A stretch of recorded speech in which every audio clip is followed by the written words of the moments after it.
When the Prime Earth becomes cut off from the rest of the multiverse, a brand new world of super possibility and even more super danger will be born. How will the heroes of the newly reformed Justice League react? Well, let's hop into the pages of DC All-In Special Issue number 1 and find out what happens next together, shall we? So then, as we saw at the end of Absolute Power, Batman, Superman, Wonder Woman, and the rest of the DC superheroes have decided that something needs to change. Amanda Waller and her cabal had caught them all unaware, imprisoned them, tortured them, and even turned their own powers against each other. It's because of that today the heroes begin work on a brand new state-of-the-art watchtower. This isn't any regular run-of-the-mill super base either, it's literally built brick by members of the hero community itself, designed by Wayne Tech, Steelworks, Queen Industries, Terrific Tech, and so much more. The architecture was handled by Green Lantern. The base runs on Speed Force energy, has arcane protections offered up by Zatanna, and even blessings from the Olympian gods themselves. But who will staff this brand new craft? Who gets to be in this new Justice League? Well, the answer is everybody. After all, every time there's a big crisis or an event, it's all hands on deck anyway, so they might as well make every hero worth their salt a member, even if they've never actually been members of the main Justice League before. In fact, we see a nice little collage here of different heroes getting their own official membership cards for the first time. One of these heroes, too, getting invited to the grand opening turns out to be none other than Booster Gold. In fact, Booster Gold is kind of our big important POV for the rest of the story. As Michael John Carter tells Superman, this offer couldn't have come at a better time. It seems that Booster Gold has actually been having a bit of a personal crisis as of recently and questioning his place as a time traveler in the modern era. After all, he only returned to this point in time to try and make himself a better man, to rebuild himself as a hero like the ones he saw in the future museum where he worked, and yeah, maybe make a little money along the way while he was at it. Now Booster thinks his time has finally come, because get this, the ID cards that the Justice League Unlimited are handing out, Booster actually recognizes them from his time. In fact, one blank one was very prominently displayed in the museum as an artifact of a golden age of heroism, where peace, cooperation, and goodness actually reigned supreme for a while. So yeah, needless to say, everyone is feeling really damn good when they actually do manage to have the grand opening of the brand new watchtower. Hell, apparently the Question is gonna be head of security and Oracle is gonna run the computer network. They've even managed to build their own personalized boom tubes, meaning that they can actually deploy heroes around the world at a moment's notice. As part of the opening ceremonies too, Mr. Terrific says that he plans to leave a blank ID card here on the tower as well, a symbol to all the new heroes yet to come and new friends to be made, that the Justice League will always have room at their table for those who seek to stand for justice in all of its forms. But of course, this is comic books we're talking about, and nothing ever stays good forever. It seems that the Justice League Unlimited are already getting thrown into their first major adventure, as it's at that very moment all the magical heroes end up convulsing as they feel the horrifying presence of Darkseid coming towards them, and coming quickly. Only by the time the Lord of Apokolips arrives, we realize too late that this isn't just any regular old Darkseid. This is Darkseid fused with the Spectre, aka one of the most powerful magical beings in the DC universe, and basically the embodiment of God's wrath.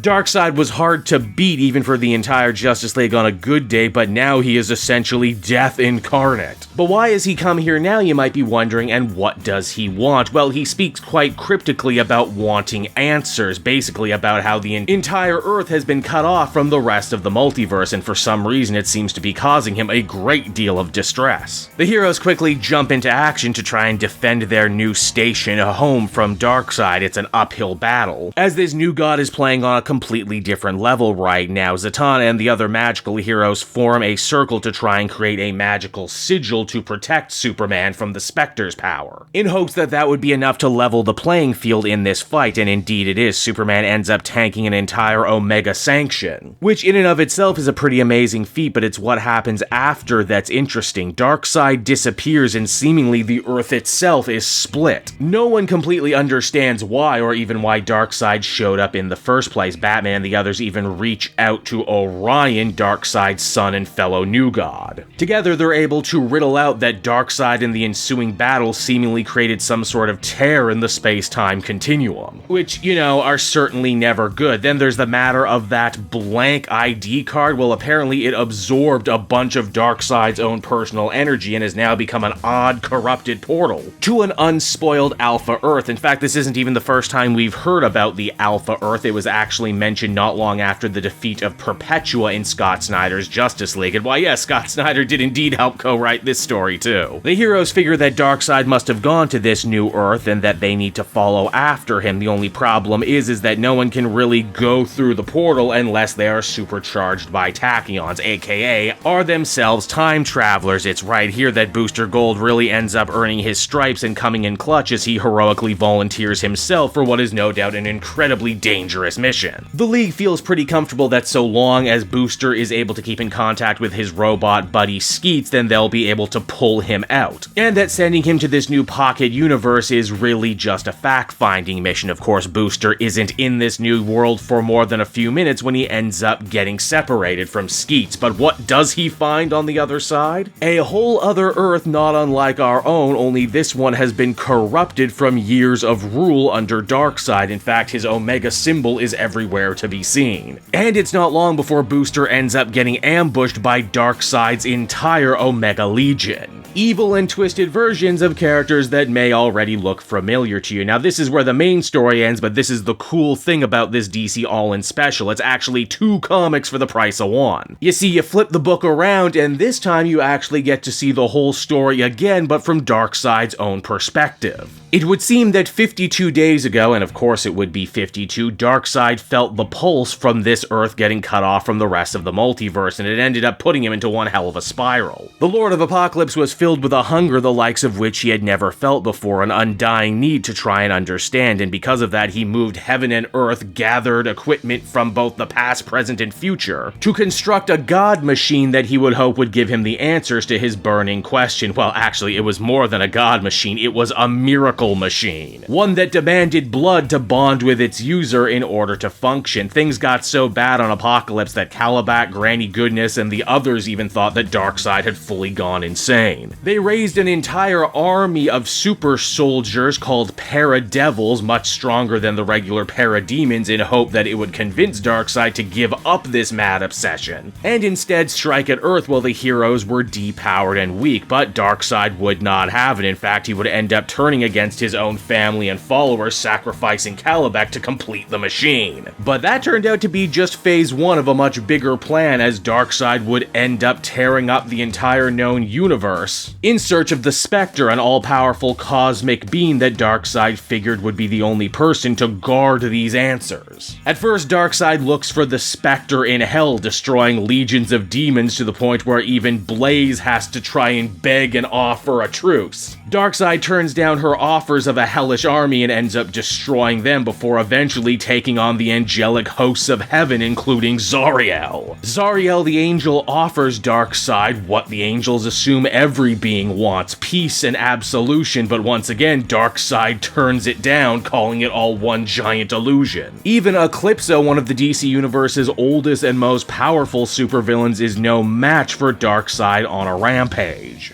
By the time Darkseid manages to find the Spectre, still trapped in the body of an imprisoned Jim Corrigan, he ends up coming face to face with the Quintessence, aka the secret society of some of the most powerful and influential beings in the entire DC universe. They know what Darkseid is after, and they're willing to risk their entire lives to keep him from getting it. It's right here that Darkseid ends up using his wish from the Miracle Machine to fuse himself to the Spectre, slaying more of his enemies along the way, and it's from here we actually see the big fight at the brand new Watchtower, but from a whole new perspective. It seems that while fighting the League, Darkseid was also having a big battle/conversation with the Spectre, and what great revelation did he learn? Well, Darkseid learned the place that he was always meant to fill in the greater DC cosmology. You see, whether you knew it or not, Darkseid has no double out there in the multiverse, no mirror image, no variant. There is just one Darkseid because Darkseid simply is. But why? why is Darkseid, you might be wondering? As the Spectre explains, he is meant to be the great antithesis to growth, life, and expansion that is so integral to this main DC universe, the DC universe that keeps spawning multiverses and omniverses and multiple Earths. Basically, the universe creates so Darkseid can destroy, but now Darkseid is cut off from the rest of the multiverse and he basically has a massive backup of destructive power. Now, obviously, this sort of thing has happened before, and as the Spectre explains, the multiverse is always returned to because the status quo is always returned to, but now that Darkseid knows the truth, he's more pissed off than he was at the beginning. He thought himself a god, a conqueror, a destroyer, but now he knows that he's just part of a greater cosmic plan. How can he be both god and slave at the same time? Well, he can't, and because of that, Darkseid decides to completely flip the script on the universe by basically finding a completely new, completely fresh, completely untouched Earth. One that he could shape and mold to his own personal liking, completely free from superhero interference, one where evil is the rule of law, and where heroes will naturally find themselves disadvantaged. In fact, we actually get a nice little cross-section of the absolute universe trinity: Wonder Woman, who was not raised in paradise but in hell, a Batman who was not born rich and privileged, and a Superman who came to a hopeless world as an adult and not a child. But what is Darkseid's endgame here, you might be wondering, outside of creating DC's own version of the highly lucrative Ultimate Universe? Well, the answer is the Lord of Apokolips hopes to grow stronger here, to thrive without the universe and fate continuing to intervene in his life over and over again, seeing that he is always defeated. And once he breaks those universal constraints and becomes the giant he always thought himself to be, Darkseid will return to the main Earth and destroy it. Of course, there's still the matter of Booster Gold being an unexpected wrench in Darkseid's grand design, and it's on that note right there the comic comes to a close, everyone. And so that was DC All-In Special number 1, and I gotta say, if you're gonna kick off a whole brand new universe, a whole brand new imprint, then this is a pretty goddamn cool way to do it. I like how this story really picks up and runs with the baton left behind from Absolute Power, while also continuing to set up Justice League Unlimited, as well as several other stories we can expect in the whole new DC All-In era. I dig that Darkseid is actually allowed so much cool characterization in this story. It's rare to see him want something so much, to work for it so hard, get palpably disappointed, and then actually turn the whole thing around and kind of win. More than anything, though, I'm actually really pleasantly surprised that Booster Gold, of all characters, ends up kind of being a major linchpin for this. This is a character with a huge fan following who is no doubt going to be breaking out into the new DC universe of films anytime soon, so it's nice that they finally found a place for Booster to feel useful and to have a real spotlight shone on him. Overall, I think I'd feel comfortable giving this one a 9 out of 10. This is good stuff, and if Absolute DC can keep this kind of powerhouse creative energy moving forward, I think we'll be in for one hell of a cool new universe and a cool new initiative.